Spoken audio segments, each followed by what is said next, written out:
Chief സെക്രട്ടറിയും ദേശീയപാത authority chairman Santhosh Kumar യാദവും തമ്മിലുള്ള കൂടിക്കാഴ്ച അവസാനിച്ചു. ദേശീയപാത വികസനത്തിലെ പ്രധാന വെല്ലുവിളികളെക്കുറിച്ചായിരുന്നു ചർച്ച. സലീം മാലിക് വിവരങ്ങൾ നൽകും തിരുവനന്തപുരത്ത് നിന്ന്. സലീമ, ഈ ദേശീയപാത അതോറിറ്റി ചെയർമാൻ ഈ ദേശീയപാത തകർന്ന നിർമ്മാണത്തിലിരിക്കെ തകർന്ന മേഖലകൾ സന്ദർശിക്കാത്തതിൽ കേരളത്തിന് അതൃപ്തിയുണ്ട്. അത് ഈ ചർച്ചയിൽ ഇന്ന് വൈകിട്ട് ഉന്നയിക്കുമെന്നായിരുന്നു റിപ്പോർട്ടുകൾ.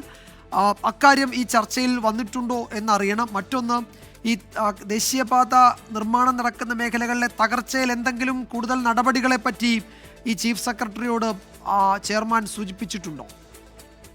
വിജയകുമാർ, ദേശീയപാതയിലെ വിള്ളലും തകർച്ചയും സംബന്ധിച്ച വിഷയത്തിൽ ഈ ദേശീയപാത അതോറിറ്റി ചെയർമാന് കേരളം ആശങ്ക അറിയിച്ചിട്ടുണ്ട്. മാത്രമല്ല, സ്ഥലം സന്ദർശിക്കാത്തതിലെ അതൃപ്തിയും അറിയിച്ചിട്ടുണ്ട്. പക്ഷെ അപ്പോൾ ഈ ദേശീയപാത അതോറിറ്റി ചെയർമാനും സംഘവും നൽകിയ മറുപടി ഇത്തരത്തിലുള്ള ഇതുമായി ബന്ധപ്പെട്ട ദേശീയപാത തകർച്ചയുമായി ബന്ധപ്പെട്ടല്ല തങ്ങൾ കേരളത്തിലെത്തിയത്. ദേശീയപാത കടന്നുപോകുന്ന മുഴുവൻ സ്ഥലങ്ങളിലും അതിന്റെ നിർമ്മാണ പുരോഗതി വിലയിരുത്തുക എന്നുള്ളതാണ് തങ്ങളുടെ സന്ദർശനത്തിന്റെ ഉദ്ദേശം. അതുകൊണ്ട് മാത്രമാണ് അതുമായി ബന്ധപ്പെട്ട ഇക്കാര്യങ്ങളിൽ ഈ സ്ഥലങ്ങളിലേക്ക് മലപ്പുറത്ത് കൂരിയാടേക്ക് ഉൾപ്പെടെ പോവാത്തത്. പക്ഷേ നിർമ്മാണ പ്രവർത്തനങ്ങൾ അതിവേഗത്തിൽ തീർക്കുമെന്ന് ചെയർമാൻ ഉറപ്പ് നൽകിയിട്ടുണ്ട്. മാത്രമല്ല, ഈ പ്രശ്നങ്ങളൊക്കെ പരിഹരിക്കുമെന്നും ഉറപ്പ് നൽകിയിട്ടുണ്ട്. അവിടെ പോയിട്ടില്ലെങ്കിൽ പോലും അവിടെ തങ്ങളുടെ സംഘമുണ്ടെന്നും അത് നിരീക്ഷിക്കുന്നുണ്ട് എന്നും അറിയിച്ചു. നിലവിൽ ഈ സംഘം, ഇവിടേക്ക് എത്തിയ സംഘം തിരുവനന്തപുരം, കൊല്ലം ജില്ലകളിലെ സ്ഥലങ്ങളിൽ മാത്രമാണ്, ദേശീയപാതകളിലെ പ്രശ്നബാധിതമായ സ്ഥലങ്ങളിൽ മാത്രമാണ് പരിശോധന നടത്തിയിരിക്കുന്നത്. അതിനിടയിൽ മറ്റന്നാൾ മുഖ്യമന്ത്രി, കേന്ദ്ര ഗതാഗത മന്ത്രി നിതിൻ ഗഡ്കരി കാണും, ഇക്കാര്യങ്ങൾ അറിയിക്കും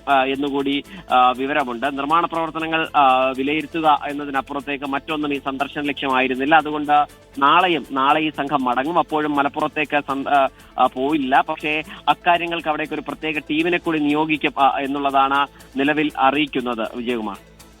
യെസ്, സലീം മാലിക്കാണ് വിവരങ്ങൾ നൽകിയത്. കേരളത്തിലെ ദേശീയപാത വികസനത്തിലെ വെല്ലുവിളികളെ കുറിച്ചായിരുന്നു ഈ ചർച്ച. ഈ ദേശീയപാത നിർമ്മാണം നടക്കുന്ന മേഖലകളിൽ ആ പാത പൊളിഞ്ഞത് അത് പരിശോധിക്കാൻ വിദഗ്ധ സമിതിയെ ചുമതലപ്പെടുത്തിയിട്ടുണ്ട്. അവരാണ് അവിടേക്ക് പോയി അത് വിലയിരുത്തുന്നത് എന്നാണ് ദേശീയപാത authority chairman Santhosh Kumar Yadav chief secretary അറിയിച്ചത്.